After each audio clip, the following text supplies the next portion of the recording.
فخذوه وما نهاكم عنه فانتهوا. وقال في موضع آخر: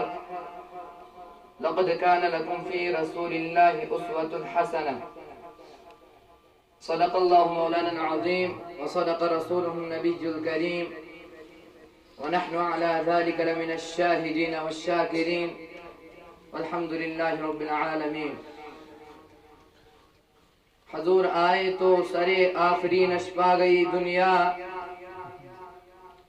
حضور آئے تو سرے آخری نشپا گئی دنیا، اندھیروں سے نکل کر روشنی میں آ گئی دنیا. میرے دوستو،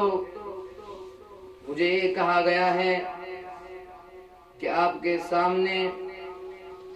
سیرت سید البشر صلی اللہ علیہ وسلم کے بارے میں کچھ باتیں عرض کروں.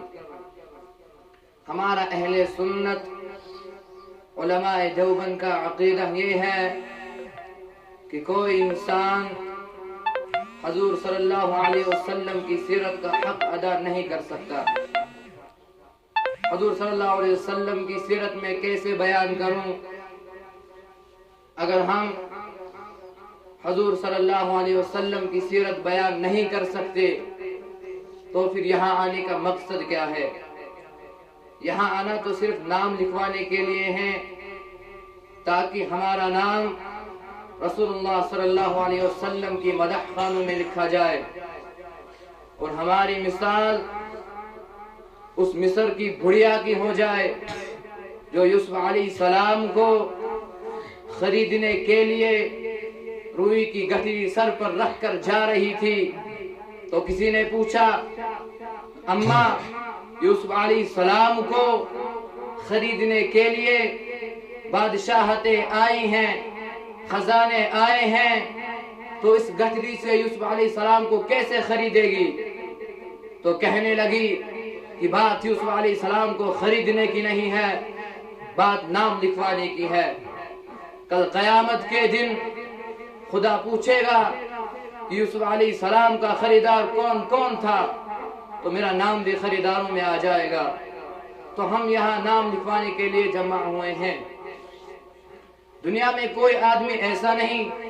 جو اللہ کو مانتا ہو اور اس کے حبیب صلی اللہ علیہ وسلم کو نہ مانے، اللہ کے دوست کو نہ مانے، اللہ کے اس پیغمبر کو نہ مانے جس کے چہرے کی قسم قرآن نے کھائی ہے، اللہ کے اس پیغمبر کو نہ مانے جس کے چہرے کو قرآن نے والضحیٰ کہا، جس کی لفظوں کو لیل کہا،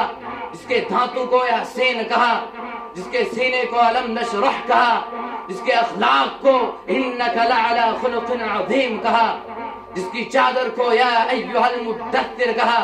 جس کی کمبل کو یا ایھا المزمل کہا، جس کی آنکھوں کو ما زاغ البصر وما طغى کہا، جس کے آنے کو لقد جاءکم رسول من انفسکم کہا، جس کی رحمت کو وما ارسلناک الا رحمتا للعالمین کہا، جس کی ہما گھیری کو وما ارسلناک الا کافتا للناس کہا، جس کی حیثیت کو بشیر کہا، نذیر کہا، جس کی عظمت میں سراجا منیرا کہا، جس کو کبھی رؤوف کہا، کبھی رحیم کہا، اور بتایا کہ اے پیغمبر صلی اللہ علیہ وسلم تو رحمت للعالمین ہے اور میں رب العالمین ہوں، میرے سوا کوئی رب نہیں اور تیرے سوا کوئی رحمت کا تاجدار نہیں. فرمایا ساری کائنات میں سب سے اعلیٰ، ساری کائنات میں سب سے نرالا یہ میرا حبیب صلی اللہ علیہ وسلم ہے. جس چیز کو حضور صلی اللہ علیہ وسلم سے نسبت ہو گئی وہ چمک گئی. ذرا توجہ سے بات کو سمجھیں. حضور صلی اللہ علیہ وسلم سب سے اعلیٰ ہے. جس رات میں آئے وہ رات راتوں میں اعلیٰ، جس شہر میں آئے وہ شہر شہروں میں اعلیٰ، جس گھڑی میں آئے وہ گھڑی گھڑیوں سے اعلیٰ، جس مہینے میں آئے وہ مہینہ مہینوں میں اعلیٰ، جس دور میں آئے وہ ادوار میں اعلیٰ، جس بستی میں آئے وہ بستی بستیوں سے اعلیٰ، جس خاندان میں آئے وہ خاندان خاندانوں سے اعلیٰ. حضور صلی اللہ علیہ وسلم نے جس پتھر پر قدم رکھا وہ پتھر پتھروں سے اعلیٰ. حضور صلی اللہ علیہ وسلم جس گلی میں سے گزرے وہ گلی گلیوں سے اعلیٰ. حضور صلی اللہ علیہ وسلم جس راستے پہ آئے وہ راستہ راستوں میں اعلیٰ. حضور صلی اللہ علیہ وسلم مسکرائے تو گھڑی اعلیٰ. حضور صلی اللہ علیہ وسلم نے دعا مانگی تو گھڑی اعلیٰ. وہ محمد صلی اللہ علیہ وسلم جس کے قدموں میں جب صدیق رضی اللہ عنہ آیا تو سب سے اعلیٰ ہو گیا، فاروق رضی اللہ عنہ آیا تو سب سے اعلیٰ ہو گیا، عثمان رضی اللہ عنہ آیا تو سب سے اعلیٰ ہو گیا، علی رضی اللہ عنہ آیا تو سب سے اعلیٰ ہو گیا۔ اس محمد صلی اللہ علیہ وسلم کے قدموں میں جب بلال رضی اللہ عنہ آیا تو کروڑوں کا امام بن گیا۔ ایک ہندو میرے نبی صلی اللہ علیہ وسلم کی شان میں قصیدہ پڑھتا ہے اور حضور صلی اللہ علیہ وسلم کے آنے سے پہلے کی کیفیت بتاتا ہے، اس لیے کہ حضور صلی اللہ علیہ وسلم کو اسی دنیا میں آنا تھا۔ حضور صلی اللہ علیہ وسلم کو نہ آنا ہوتا تو کائنات کا نام سجایا نہ جاتا، حضور صلی اللہ علیہ وسلم کو نہ آنا ہوتا تو یہ رونق محفل سجائے نہ جاتی، حضور صلی اللہ علیہ وسلم کو نہ آنا ہوتا تو یہ مسجدیں نہ ہوتے، یہ مدرسے نہ ہوتے، یہ مکاتب نہ ہوتے، یہ علماء نہ ہوتے، یہ صلحاء نہ ہوتے، یہ انبیاء نہ ہوتے، یہ فقہاء نہ ہوتے، مرسل نہ ہوتے۔ حضور صلی اللہ علیہ وسلم کو نہ آنا ہوتا تو 4 لاکھ علماء پیدا نہ ہوتے، حضور صلی اللہ علیہ وسلم کو نہ آنا ہوتا تو 2 لاکھ محدث پیدا نہ ہوتے، حضور صلی اللہ علیہ وسلم کو نہ آنا ہوتا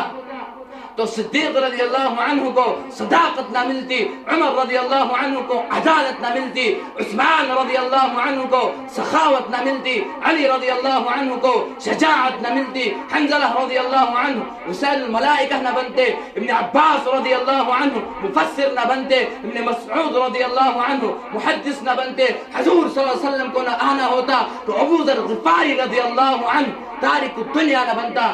سلمان فارسی رضی اللہ عنہ خالد الدنیا نہ بنتا، حضور صلی اللہ علیہ وسلم کو نہ آنا ہوتا تو کچھ بھی نہ بنتا۔ اسی فلسفے کو اقبال سہیل نے بیان کیا، کتاب فطرت کے سرے ورق پہ جو نام احمد رقم نہ ہوتا، کتاب فطرت کے سرے ورق پہ جو نام احمد رقم نہ ہوتا تو نقش ہستی ابھر نہ سکتا، وجود لوح و قلم نہ ہوتا، نہ روئے حق سے نقاب اٹھتا، نہ ظلمتوں کا حجاب اٹھتا، نہ روئے حق سے نقاب اٹھتا، نہ ظلمتوں کا حجاب اٹھتا، فروغ بخش نگاہ عرفاں اگر چراغ حرم نہ ہوتا۔ حضور صلی اللہ علیہ وسلم کو نہ آنا ہوتا تو کچھ بھی نہ بنتا۔ ابو الدرداء رضی اللہ عنہ جب حضور صلی اللہ علیہ وسلم نے مسجد نبوی میں کہا کہ اے لوگوں سب لوگ بیٹھ جاؤ تو ایک لمحے میں سب صحابہ بیٹھ گئے، حضور صلی اللہ علیہ وسلم سامنے جانے لگے اور آپ نے دیکھا کہ ایک صحابی کا ایک پاؤں مسجد کے دہلیز پر ہے اور ایک نیچے ہے، تو آپ نے فرمایا کہ اے صحابی تو سیدھا کیوں نہیں بیٹھا ہے؟ تو اس نے کہا کہ اے کملی والے جب تیرا حکم میرے کانوں میں پہنچا تو میں نے سوچا کہ اگر سیدھا ہوتا ہوں تو فرمان کے بجائے آوری میں دیر ہوتی ہے۔ حضور صلی اللہ علیہ وسلم سامنے بکریوں کے بھاڑے میں گئے تو آپ نے دیکھا بکریوں کے بھاڑے میں بکریوں کے درمیان میں ابو الدرداء رضی اللہ عنہ بیٹھا ہوا ہے، تو آپ نے فرمایا ابو الدرداء رضی اللہ عنہ تو یہاں کیوں بیٹھا ہوا ہے؟ میں نے تو مسجد والوں سے کہا تھا بیٹھنے کے لیے۔ تو ابو الدرداء رضی اللہ عنہ کیا عجیب جملہ کہتا ہے، اس کا ترجمہ کسی شاعر نے کیا ہے، درد مندوں سے نہ پوچھ کہاں بیٹھ گئے، درد مندوں سے نہ پوچھ کہاں بیٹھ گئے، تیری محفل میں غنیمت ہے جہاں بیٹھ گئے۔